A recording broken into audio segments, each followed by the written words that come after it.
అలాగే శాస్త్ర ప్రకారం ఇరుగింటి నుంచి, పొరుగింటి నుంచి మామూలుగా ఒకప్పుడైతే ఏవో ఒకటి ఉప్పులనో, పప్పులనో అప్పు తీసుకొని లేదా కొంచెం ఇవ్వండి అని చెప్పి తీసుకునేవారు. ఇట్లాంటి వాటిల్లో కొన్ని వస్తువులలో ముఖ్యంగా ఆయిల్స్ గానీ, ఉప్పు కానీ, కొన్ని పదార్థాలు వేరే వాళ్ళ చేతి నుంచి తీసుకుంటే అష్టదరిద్రం చుట్టుకుంటుంది అంటారు కదా గురుగారు. ఇది ఎందుకు అంత మాట ఎందుకన్నారంటారు? అష్టదరిద్రము అనేదానికంటే మన ఇంటి లక్ష్మి వెళ్ళిపోతుందనే ఉద్దేశంతో కూడానమ్మా. హ్మ్.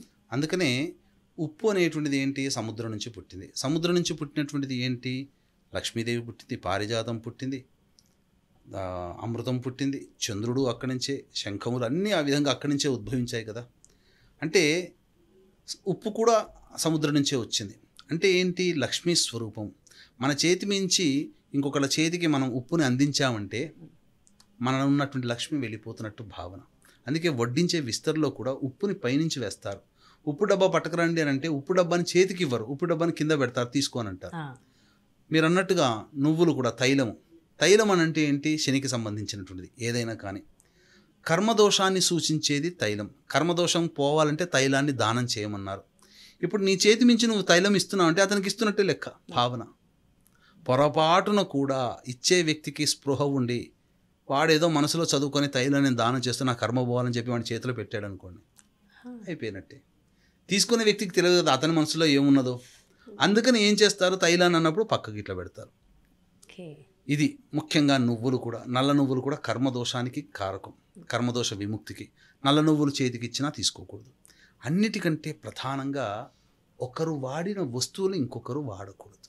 అవునా? ఈవెన్ బట్టలు కూడా? బట్టలు, బంగారు ఆభరణాలు ఏవైనా కానీ ఈ రోజుల్లో ఫ్రెండ్స్ అడగగానే నా ఫ్రెండ్ అడిగింది ఇచ్చేసేస్తున్నారు. బట్టలు కూడా మార్చేసుకుంటారు. బట్టలు కూడా అబ్బాయి చీర బాగుంది, ఫంక్షన్కి నేను వేసుకొని వెళ్తానని చెప్పి ఎవరైనా ఫ్రెండ్స్ అడిగినా, బంధువులు అడిగినా కట్టుకోవే అని అంటారు. అంటే అది ఏమంటారు? వాళ్ళకి ఇచ్చేటప్పుడు అదొక సహాయం చేస్తున్నామనో లేకపోతే ఇంకేదో ఆలోచనతో కాదమ్మా. మన వాళ్ళు అడిగారు, మనం ఇవ్వకపోతే ఎవరు ఇస్తారు అని చెప్పి ఇచ్చేస్తారు. ఎప్పుడైతే అలా జరుగుతుందో వాళ్ళు ధరించినప్పుడమ్మా. అందుకనే 4 రకాల వృత్తులు అనేటువంటివి ఉన్నాయి కొన్ని వృత్తుల్లో. అంటే న్యాయాధికారం, పౌరోహిత్యం, రజకత్వం, ఇవన్నీ కూడా కొన్ని క్షురకత్వం, క్షురం, ఇవన్నీ కూడా పాపపు వృత్తుల్లో. బ్రాహ్మణత్వం అంటే పౌరోహిత్యం కూడా పాప వృత్తుల్లో ఒకటి చెప్పింది. అంటే అందరూ చేసినటువంటి పాపాలన్నీ బ్రాహ్మడు తీరుస్తాడు. రాజుగా ఉండడం, న్యాయాన్ని చెప్పడం, ఇవి కూడా పాపమే. న్యాయాధికారులు అంటారు. రాజులు అంటే ఇప్పుడు మంత్రులు, ముఖ్యమంత్రులు. ప్రజలందరూ చేసిన పాపాలు వీళ్ళకు కొంత వస్తాయి, కొంత భాగం వస్తుంది. అలాగే రజకత్వం. ఎందుకంటే ఒక మనిషి తప్పులు చేయని మనిషి అంటూ ఎవరు ఉండరు. కానీ ఏ రకమైనటువంటి అవస్థతో తప్పులు చేస్తుంటాడో, కొన్ని వస్త్రాలు ధరించి, ఆ వస్త్రాలు ధరించినటువంటి దానితో తప్పులు జరిగినప్పుడు ఆ వస్త్రాలు మళ్ళీ ఇచ్చినప్పుడు వాళ్ళు ఉతుకుతారు కదా, కొంత పాపత్వం ఆ వృత్తిలో ఉన్న వాళ్ళకు కూడా వస్తుంది.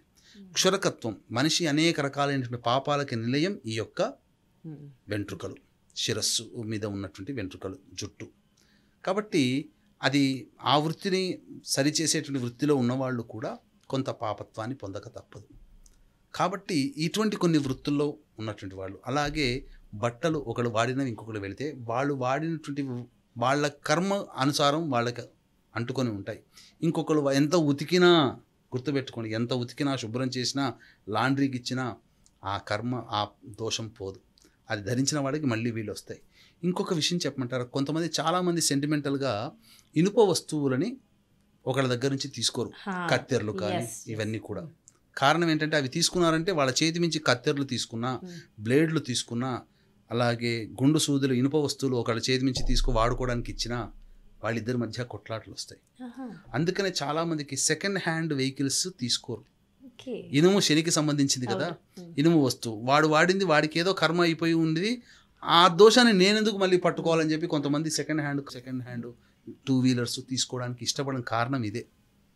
ఇనుముతో సంబంధమైనటువంటి ఏవి కూడాను ఒకళ్ళది ఇంకొకళ్ళు తీసుకోకూడదు. అచ్చిబాటు రాదు కొంతమందికి అని చెప్పవచ్చు. ఓకే. అలాగే మంత్రాలకి చింతకాయలు రాలవు అంటారు కదా, మరి నిమ్మకాయలకి, తాయెత్తులకి మనకున్నటువంటి దుష్ట శక్తులు ఎలా వెళ్ళిపోతాయి అంటారు? మంత్రాలకి చింతకాయలు రాలవు అనేటువంటిది సరైనది కాదమ్మా. ఎందుకనంటే నా అనుభవంలో చెప్తున్నాను.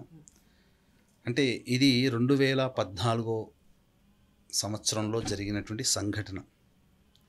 ఒక కార్యక్రమం చేయాలి అనుకుంటే ఒక డాక్యుమెంటరీగా తీయాలనే ఉద్దేశంతో శ్రీశైలానికి సంబంధించిన పోతూ అక్కడ ఒక మామిడి తోట కనబడగానే ఆ చెట్టులో ప్రయాణం చేస్తున్నట్టుగా ఒక సీన్ జరుగుతుంది. చేస్తున్నాను. అక్కడ ఆ చెట్టుగా ఉన్నటువంటి కౌలుదారు ఎవరైతే ఉన్నారో ఆ తోటకి ఉన్నప్పుడు ఆ తోటమాలిని పట్టుకొని కూడా నేను వెళ్తుండాలి. అలా ఉన్నప్పుడు మీరు నమ్మరమ్మా, ఆ వ్యక్తికి పట్ల ఏదో ఆప్యాయత కలిగి గణపతిదే ప్రాథమికమైనటువంటి నామాన్ని చెప్తూ ఉన్నాను. అతనికి దగ్గర ఇలా చేయిన భుజం వేసుకొని చెప్తూ ఉంటే అక్కడ మామిడి పండు రాలింది. మరి ఇక్కడ మంత్రం చెప్తుంటే అక్కడ ఎందుకు ఇట్లా రాలి పడాలి? మంత్రాలకి చింతకాయలు కాదమ్మా, మంత్రాలకి ప్రభావం కలుగుతుంది. ఎన్నో మంత్రాలని సహేతుకంగా పలకాల్సినటువంటి విధానంలో గనక ఉదాత్తము అనుదాత్తము రెజోనెన్స్ అంటారు వీటిని, ఆ విధంగా గనక పలికినట్లయితే ఎంతోమంది జీవితాల్లో బాగుపడిన సంఘటనలు ఉన్నాయి. ఇంకొకటి, అనారోగ్యం కోసం కూడా కొన్ని జపాలు చేస్తారు. అందరికీ తెలిసిందే మృత్యుంజయం. కానీ బీజాక్షరాలతో కలిపినటువంటి అనులోమము విలోమం అంటే అసెండింగ్ ఆర్డర్ డిసెండింగ్ ఆర్డర్లో ఉన్నటువంటి బీజాక్షరాలతో కూడుకున్నటువంటి మృత్యుంజయ జపాన్ని చేయించి హోమం చేసి బలివ్వడం ద్వారా liver problem, kidney problem, cancer రోగాలు, అలాగే పెరాలసిస్ స్ట్రోక్స్తో బాధపడుతున్నటువంటి వాళ్ళకందరికీ కూడా పూర్తి జవసత్వం కలిగి అసలు ఆపరేషన్ అవసరం లేకుండా, అంటే ఇక్కడ వైద్యం తీసుకోకూడదని కాదు, వైద్యం తీసుకోవాలి.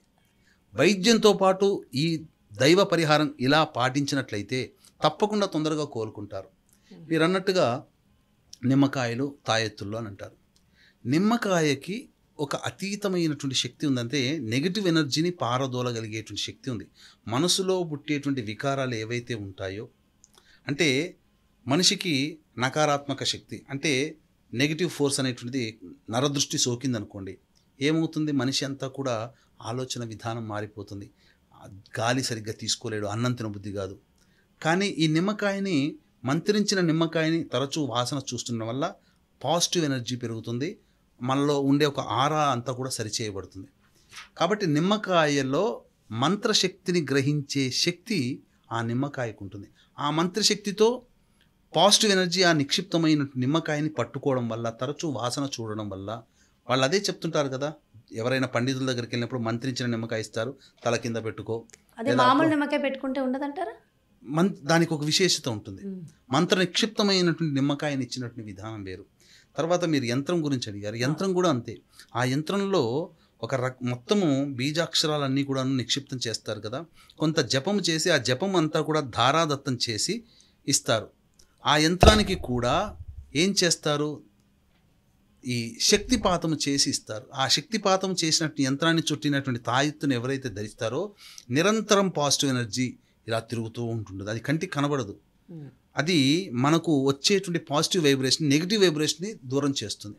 అందుకనే కొన్నిసార్లు తాయెత్తు కట్టుకున్నప్పుడు వచ్చినటువంటి ప్రభావం వేరుంటుంది. తాయెత్తు పోయిన తర్వాత ఆటోమేటిక్గా మన దుష్టశక్తులు మనల్ని పీడిస్తాయి.